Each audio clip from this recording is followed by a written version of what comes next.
안녕하세요. 여러분을 행복한 경제적 자유인으로 만들어줄 까르페디입니다. 만나서 반갑습니다. 이번 시간에는 그동안 올려드린 영상을 보시고 여러분들이 블로그나 유튜브에 댓글로 질문해 주신 것들 중 많은 분들이 궁금해할 것 같은 내용들로 Q&A 시간을 만들어 보았어요.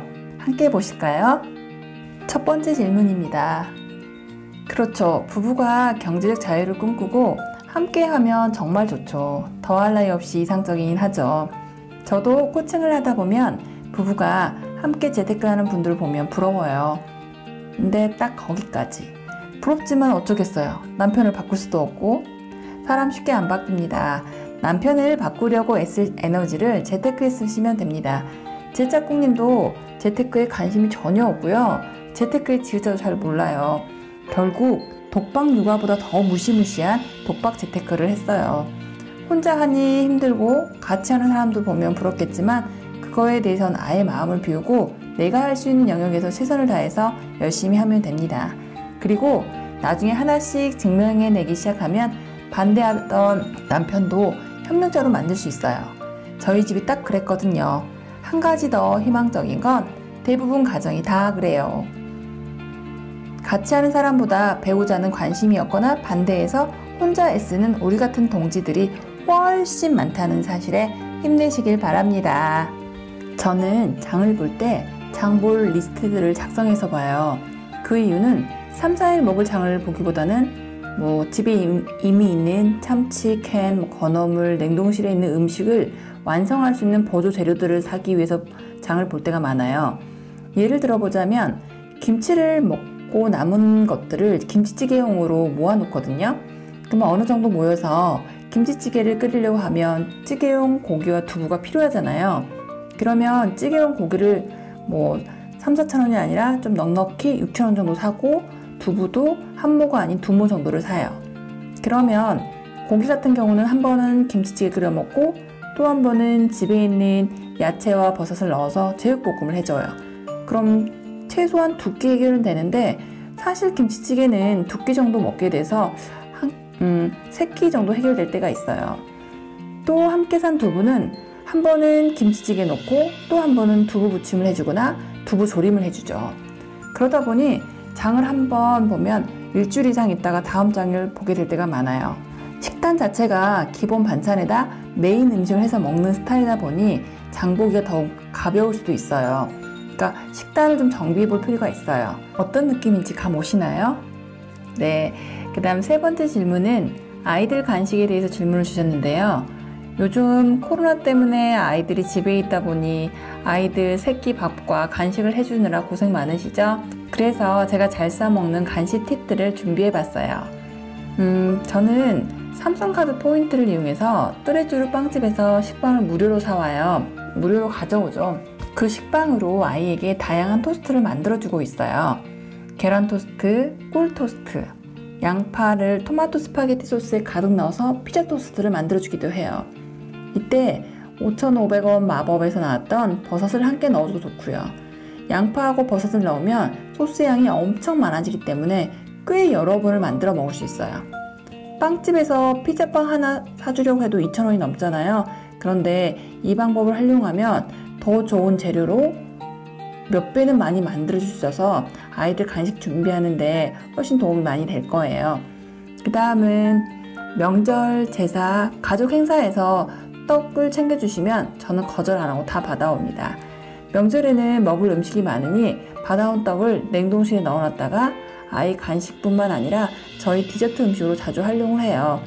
제가 간식이나 디저트를 좋아하는 편이거든요. 근데 중요한 건 디저트는 집에 있으면 먹고 없으면 굳이 사서 먹진 않아요. 다이어트에 도움이 안 되니까요. 그 다음은 제철 과일을 자주 주려고 노력하는데 빠지지 않고 사놓는 과일이 사과하고 바나나예요. 토마토가 아이들에게 인기 있는 과일은 아니지만 몸에 좋으니 그것도 종종 챙겨준답니다. 저희 아이는 어릴 때부터 야채와 샐러드 먹는 게 습관이 되어서 가끔은 파프리카를 과일처럼 먹기도 해요. 이처럼 웰빙 간식을 종종 준비해줍니다. 배달 음식 시켜본 적 없다고 했잖아요. 아이가 어렸을 때는 웬만하면 만들어줬었어요. 예를 들어 저희 아이가 통닭을 진짜 좋아하거든요. 어느 정도 좋아하냐면 뭐 먹고 싶냐고 언제 물어봐도 대답이 한결같아요. 통닭. 어릴 때 통닭집에서 닭을 먹는데 아이가 너무 맛있게 먹어서 그 모습이 오지다고 사장님이 서비스를 주시기도 했어요. 통닭을 너무 좋아하는 아이를 위해 어릴 때는 집에서 오븐 구이로 통닭을 구워줬어요. 저도 닭을 좋아하는데 오븐으로 구워서 먹으면 담백한 맛을 즐길 수 있답니다. 요즘도 통닭을 자주 먹는데요. 그 이유가 이번 달에 에어프라이기를 구입했거든요. 통닭구이 정말 잘 해먹고 있어요. 대신 간식이 아닌 식사 대용으로 말이죠. 여튼 에어프라이기는 아이 있는 집엔 강추합니다. 끝난 줄 아셨죠? 끝날 때까지 끝난 게 아닌 거 아시죠? 생활비 절약 2가지 팁 더 알려드리고 마무리할게요. 앞에서도 언급했지만 저는 음식 재료 활용을 잘하는 것 같아요. 예를 들어서 이웃이 미역을 좀 나눠주셨거든요. 그럼 저는 그 미역으로 한 끼는 미역국을 끓이고 또 한 끼는 미역 초무침을 반찬으로 만들어줘요. 또 한 끼는 미역 오이 냉채를 만들고요. 이처럼 재료 하나로 여러 가지 만드는 걸 잘하는 것 같아요. 하나 더 예를 들자면 저희 텃밭에서 상추를 수확해 왔거든요.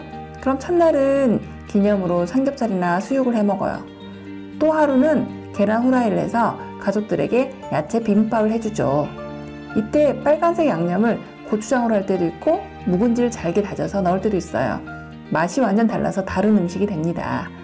또 하루는 양파를 얇게 채쳐서 상추와 함께 상추 겉절이를 만들어줘요.